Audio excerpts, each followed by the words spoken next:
اور اخلاقی حیثیت کی کمی کو ظاہر کرتا ہے۔ ویسے آپ کو یاد ہوگا کہ جب امریکہ میں ایک سیاہ فام شخص کو پولیس نے قتل کر دیا تھا، اس کے بعد ICC ایونٹ میں بھی سبھی ٹیموں کے لیے بلیک لائیو میٹر کے نام پر کرکٹ گراؤنڈ میں بہت ساری نوٹنکیاں جو ہے وہ دیکھنے کو ملی تھی، لیکن یہاں 20,000 سے زائد افراد کا قتل عام مچا گیا ہے اور روز اس تعداد میں اضافہ ہوتا جا رہا ہے، لیکن اس قتل عام کے خلاف آواز اٹھانے کو، وہ بھی ایک پیسفل انداز میں آواز اٹھانے کو جرم قرار دیا جا رہا ہے۔ ویسے ICC کی طرف سے دوہرے معیار کا یہ واقعہ آج کا نہیں ہے، اس سے قبل بھی انگلینڈ کے کھلاڑی معین علی کو بھی سیو غزہ کا بینڈ پہن کر میچ کھیلنے کی اجازت نہیں دی گئی تھی۔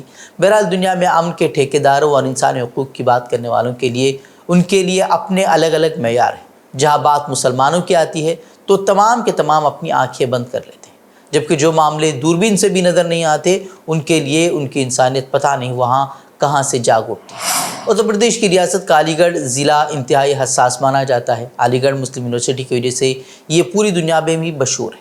یہاں کا ماحول ہمیشہ بھائی چارے کا رہا ہے، مگر یوپی میں جب سے یوگی حکومت آئی ہے اس کے بعد فرقہ وارانہ سرگرمیاں یہاں بے حد بڑھ گئی ہیں۔ فرقہ پرست اور شرپسند عناصر آئے روز یہاں کا ماحول خراب کرنے کی کوشش کرتے ہیں۔ تازہ معاملہ ایک مسجد پر مذہبی نعرے لکھنے کا ہے، جہاں JSR کے نعرے لکھے گئے ہیں۔ پولیس نے فوری کارروائی کرتے ہوئے جس کے بعد دیوار پر پینٹ کرا کر معاملہ رفع دفع کرنے کی بات کہی ہے۔ واقعی کا ویڈیو دراصل سوشل میڈیا پر تیزی سے وائرل ہو گیا تھا۔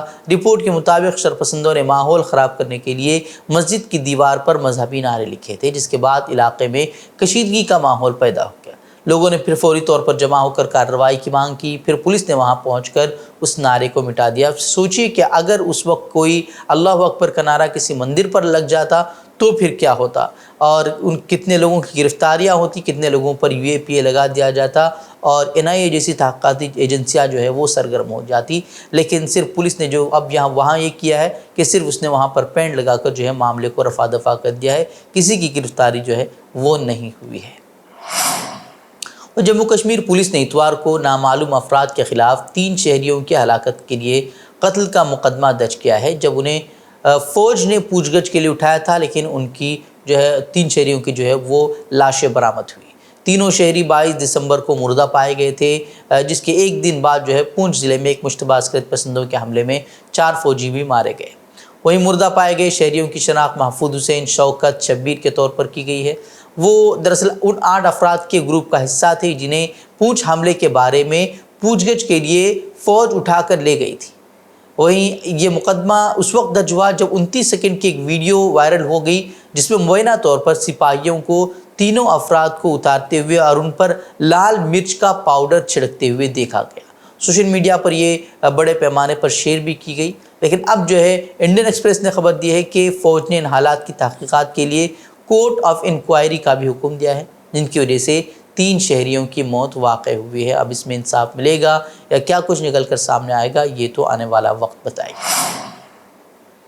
طویل جدوجہد کے بعد اتوار کو بالآخر حکومت کو پہلوانوں کے آگے گھٹنے ٹیکنے پڑ گئے۔ ساکشی ملک کے کشتی چھوڑ دینے کے اعلان اور بجرنگ پنیا کے پدم شری لوٹا دینے کے بعد اتوار کو مودی سرکار بالآخر حرکت میں آئی اور اس نے ایک ہی جھٹکے میں نو تشکیل شدہ ریسلنگ فیڈریشن آف انڈیا کی پوری باڈی کو معطل کر دیا۔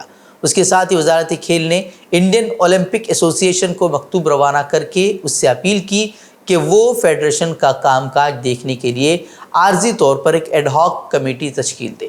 وزارت کھیل کی جانب سے انتہائی سخت انداز میں لکھے گئے مکتوب میں کشتی فیڈریشن کی معطلی کے اعلان کے چند ہی گھنٹوں بعد BJP صدر JP نڈا نے فیڈریشن کے سابق صدر برج بھوشن سنگھ سے ملاقات کی۔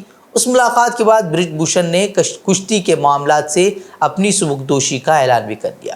وہیں حکومت کی جانب سے نومنتخب ریسلنگ فیڈریشن آف انڈیا کی منسوخی کے اعلان کے بعد پہلوان بجرنگ پنیا نے کہا کہ جب تک انصاف نہیں ملتا وہ پدم شری ایوارڈ واپس نہیں لیں گے۔ انہوں نے کہا کہ ہماری بہنوں کی عزت سے بڑا کوئی ایوارڈ نہیں ہے، ہمیں پہلے انصاف ملنا چاہیے۔ بجرنگ پنیا نے برج بھوشن شرن سنگھ کے قریبی سمجھے جانے والے سنجے سنگھ کو انڈین ریسلنگ فیڈریشن کے صدر کے عہدے پر منتخب کرنے کے خلاف احتجاج کرتے ہوئے اپنا پدم شری اعزاز جو ہے وہ واپس کر دیا تھا۔ کرناٹک میں حجاب کے مسئلے پر ہر گزرتے دن کے ساتھ بحث میں شدت آتی جا رہی ہے۔ کرناٹک کے وزیر داخلہ جی پرمیشور نے اس معاملے پر رد عمل دیتے ہوئے کہا کہ حکومت اس معاملے کو گہرائی سے دیکھنے کے بعد ہی کوئی فیصلہ کرے گی۔ اس نے کہا کہ ہم نے حجاب کے حوالے سے اب تک کوئی حکم نہیں دیا ہے۔ CM سدھارمیہ نے خود کہا ہے کہ اگر ایسا ہوا ہے تو بھی ہم اس کی جانچ کریں گے۔ جی پرمیشور نے کہا کہ حکومت اس پر گہرائی سے غور و خوض کرنے کے بعد ہی کوئی فیصلہ کرے گی۔ وہیں اس کو لے کر BRS کے رہنما KT راما راؤ نے کانگریس قیادت والی کرناٹک حکومت پر تنقید کی اور کہا کہ سدھارمیہ حکومت نے ریاست میں حجاب پر عائد پابندی کو ابھی تک نہیں ہٹایا ہے اور وہ ابھی تک اس کے بارے میں سوچ ہی رہے ہیں۔ لوگ کانگریس کے رویے کو دیکھ رہے ہیں، وہ اقتدار میں آنے سے پہلے کیا کہتے ہیں اور اقتدار ملنے کے بعد کیسے بدلتے ہیں۔ اس طرح کا بیان جو ہے وہ BRS رہنما KTR کی طرف سے سامنے آیا ہے۔ اڈیشہ سے انسانیت کو شرمسار کرنے والا واقعہ پیش آیا ہے۔ ایک شخص نے اپنی ہی بوڑھی ماں کو اس کی کھیت سے گوبھی لینے پر بجلی کے کھمبے سے باندھ کر اس پر حملہ کر دیا، اس کی پٹائی کر دی، جس کے بعد پولیس نے ملزم کو گرفتار کر لیا ہے۔ بتایا جا رہا ہے کہ خاتون کے 2 بیٹے تھے، ایک بڑا بیٹا چند سال قبل اس کا انتقال ہو گیا تھا۔ وہ بزرگ خاتون جو ہے اپنے بیٹے کے ساتھ خاندانی جھگڑے کے بعد پھر الگ رہنے لگی۔ اس خاتون کے پاس سرکاری راشن اور دوسرے گاؤں والوں کے رحم و کرم کے علاوہ گزارا کرنے کے لیے کوئی دوسرا راستہ نہیں تھا۔ وہ متاثرہ خاتون کو بتایا جا رہا ہے کہ پیسوں کی ضرورت تھی۔ اس خاتون نے بیٹے کے کھیت سے ایک گوبھی لے لی اور پڑوسی کو فروخت کر دیا۔ جب اس کے بیٹے کو اس واقعے کا علم ہوا تو اس نے 60 سالہ خاتون کو بجلی کے کھمبے سے باندھ کر بے دردی سے پیٹنا شروع کر دیا۔ بتایا جا رہا ہے کہ یہ واقعہ جو ہے 20 دسمبر کو پیش آیا تھا۔ بیٹے کی وحشیانہ حرکت کی ویڈیو اور تصویر وائرل ہونے لگی، جس کے بعد پولیس حرکت میں آ گئی اور اس نے اسے گرفتار کر لیا ہے۔ تو ناظرین، یہ تھی خبریں۔ مزید خبروں کے لیے آپ ہماری ویب سائٹ www.fikrkhabar.com کی طرف رخ کر سکتے ہیں۔ ویڈیوز کے لیے ہمارے YouTube چینل کو سبسکرائب کریں۔ تو ناظرین، اجازت دیں۔ السلام علیکم ورحمۃ اللہ وبرکاتہ۔